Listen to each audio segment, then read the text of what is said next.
Subscribe now and press the bell icon.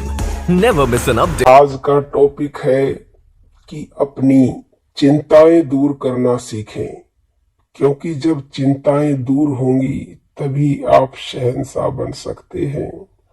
अन्य कोई साधन नहीं है शहंशाह बनने का। तभी तो हमारे संतों ने कह दिया है कि चाह गई चिंता गई मनवा बेपरवाह, और जिसको कुछ नहीं चाहिए वो शहंशाहों का शहंशाह। शहंशाह ही नहीं, शहंशाहों के भी शहंशाह बन सकते हो। कहने सुनने में ये बात बड़ी ही अच्छी लगी होगी आपको कि चाह गई चिंता गई मनवा बेपरवाह, लेकिन इंसान की सबसे बड़ी समस्या यही है कि उसकी चाह मिटती नहीं, चिंता मिटती नहीं।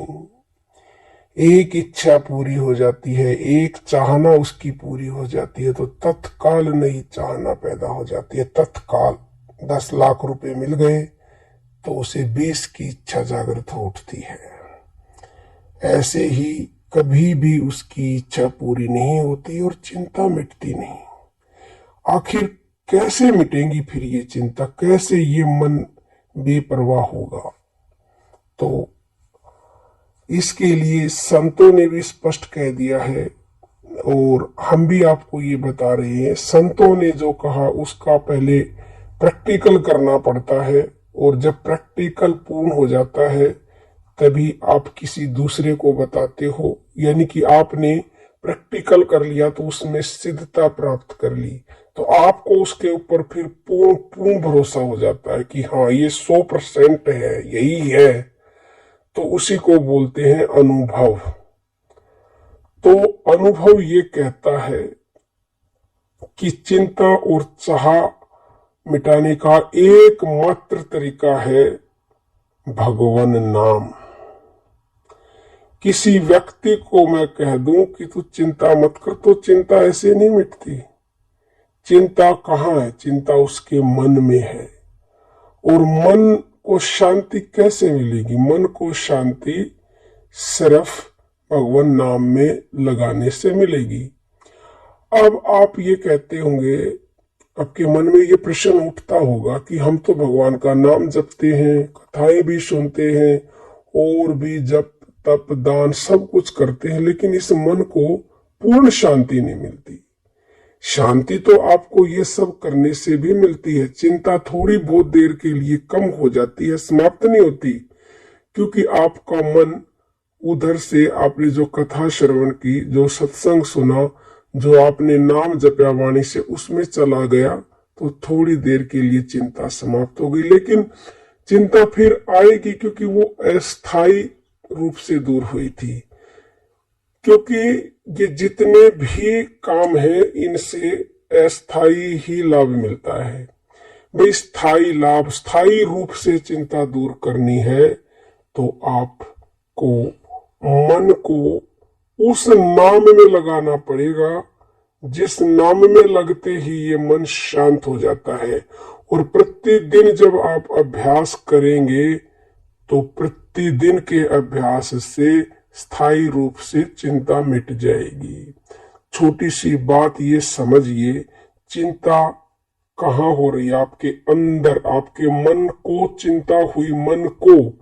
तो मन को शांत कहाँ से करेंगे? किसी बाह्य साधन से मन शांत नहीं होगा। वो आपके अंदर एक ठहराव आता है कुछ देर के लिए, कुछ क्षण के लिए, किसी का सत्संग सुन के, प्रवचन सुन के। लेकिन जब तक आप खुद चिंतन नहीं करोगे, जैसे सत्संग सुना, प्रवचन सुना, उनकी सार चीज को उन्होंने सत्संग में बोला कि आप प्रभु का नाम जपो। आप जब तक खुद नहीं जपोगे तब तक वो चिंता नहीं मिटेगी। चिंतन आपका नहीं होगा तब तक चिंता नहीं मिटेगी। तो चिंतन करो, चिंतन करो, चिंता अपने आप मिट जाएगी। अब देखो, जब तक आपके मन में चिंताएं है ना, चिंताएं, ये समझ लो कि आपके चिंतन में कमी है, आप उससे पूर्णतः जुड़े ही नहीं हो। जिस पल जिस क्षण उससे आप पूर्ण रूप से जुड़ जाओगे, तत्काल चिंता मिट जाएगी। तत्काल हम जिस परमात्मा को बाहर ढूंढते हैं, वास्तव में वो परमात्मा बाहर नहीं है, और इसीलिए बाहर हमारा मन पूर्ण रूप से जुड़ नहीं पाता। पूर्ण रूप से जुड़ नहीं पाता तो चिंता भी पूर्ण रूप से मिट नहीं पाती। पूर्ण रूप से चिंता मिटाने के लिए जो परमात्मा जिस जगह पर है, उस जगह पर अपने मन को लगाओगे तो तत्काल जो है उसे शांति मिलेगी और तत्काल समस्त चिंताएं दूर हो जाएंगी। वो परमात्मा हम सब के भीतर है, जिसके लिए तुलसीदास जी ने कहा है कि घट में है पर सूझे नहीं, लानत ऐसी जिंद और तुलसी व संसार को हुआ मोतिया बिंद। यानी कि वो राम हमारे घट में है, लेकिन उसे कोई जानता ही नहीं है। इस संसार को मोतिया बिंद हो गया। लानत है ऐसी जिंदगी पे कि हमारे पास वस्तु है और हम उसे जानते नहीं। इसीलिए कहा जाता है कि परमात्मा हमें प्राप्त है, हमें प्राप्त को प्राप्त करना है, अप्राप्त को प्राप्त नहीं करना। फिर भी हम उसे पा नहीं सकते, शर्म की बात है। और इस जन्म में नहीं पाएंगे ना तो दोबारा ये जन्म नहीं मिलेगा। 84 में हमें भटकना ही पड़ेगा, न जाने कब मिलेगा। तो देख लो, अब आपके हाथ में है, वो आपके भीतर है राम। उस राम नाम के साथ मन को कैसे जोड़ना है, ये तरीका जान लीजिए। ये बहुत ही मेन है। देखो, श्वास श्वास में चिंतन करो, श्वास श्वास में उस नाम से जुड़ो, हर श्वास में। क्यों? क्योंकि वो शक्ति हमारी श्वास में है, वो राम नाम हमारी श्वासों में, हमारे घट में, हमारे अंदर है। अंदर क्या चीज जाएगी भाई? श्वास ही अंदर जाएगी। उस अंदर वाले राम तक पहुंचना है तो श्वास ही एक रास्ता है। तो रास्ते, सही रास्ते पर जब चलना शुरू कर दोगे तो जहां वो है अंदर, वहां उस तक पहुंच जाओगे। श्वासों के साथ जुड़ना सीखें, श्वासों के ऊपर ध्यान लगाना सीखें, अपने मन को श्वास पर टिका दें और श्वास पर टिका करके निश्चिंत हो जाएं। सारी चिंता उसके ऊपर सौंप दें और आप निश्चिंत हो जाएं। जिस प्रकार जब पुत्र लायक हो जाता है ना, तो पिता अपने सारा कारोबार उसे सौंप करके निश्चिंत होकर के और वो तीर्थों पर चला जाता है।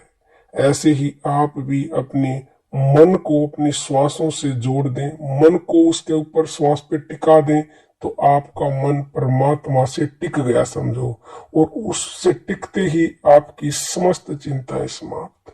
धीरे धीरे ऐसा समय आएगा कि चिंता करना ही आप भूल जाएंगे और आप ये कि मन में ये खुशी होने लगेगी कि मैं क्यों चिंता करूं, मैं क्यों चाह करूं। इंसान में इतनी शक्ति नहीं है कि वो चाह को दूर कर सके। नाम की शक्ति से ही, परमात्मा की जब भक्ति से वह, उसका मन जब, ये बुद्धि जब सात्विक हो जाती है, जो ये जन्मों से दूषित है, प्रदूषित है और जन्मों के पाप इसमें भरे पड़े हैं, जब ये धीरे धीरे धीरे धीरे छटते जाते हैं, साफ होते जाते हैं, तो बुद्धि में इतनी समझ आती है, इतना विवेक बढ़ जाता है कि उसे ये समझ आ जाता है मैं किसके लिए चिंताएं करता हूं, मैं किसके लिए चाह करता हूं। खाली हाथ आया था, खाली हाथ जाऊंगा। कर्म जाएगा साथ तो भक्ति का ही जाएगा। इसीलिए भक्ति कर, बस भक्ति, और उस परमात्मा को जान जो तेरे भीतर है। उसके जाने बिना मुक्ति नहीं है, नहीं है, नहीं है। तो चाह चिंताएं सब उसी नाम को जानने से मिटेंगी और वो भी स्थायी रूप से मिटेंगी। और आपको जो मिलेगा उसी में आपको सुख शांति प्राप्त होने लगेगा और मिलेगा भी बहुत बढ़िया। क्योंकि जो परमात्मा की भक्ति करता है ना, सबसे पहले परमात्मा उसकी जो इच्छाएं हैं उन्हें पूरी करता है। क्योंकि श्री कृष्ण ने स्पष्ट कहा है, यदि कोई मेरा नाम जपता है निरंतरता से तो उसके प्राप्त की रक्षा और अप्राप्त की प्राप्ति करवाता हूं मैं। योगम सेमम वाहनम। तो आप निश्चिंत रहें, बस नाम जपें। और शुरुआत में श्वासों से नहीं जुड़ सकते तो श्रवण भक्ति करें, सत्संग सुने, प्रवचन सुने, उससे आपके मन में ठहराव आएगा। जागृति पैदा होगी, फिर आप वाणी से जपना शुरू करें, फिर मन से और फिर प्राणों पर अपने आप ही पहुंच जाएंगे।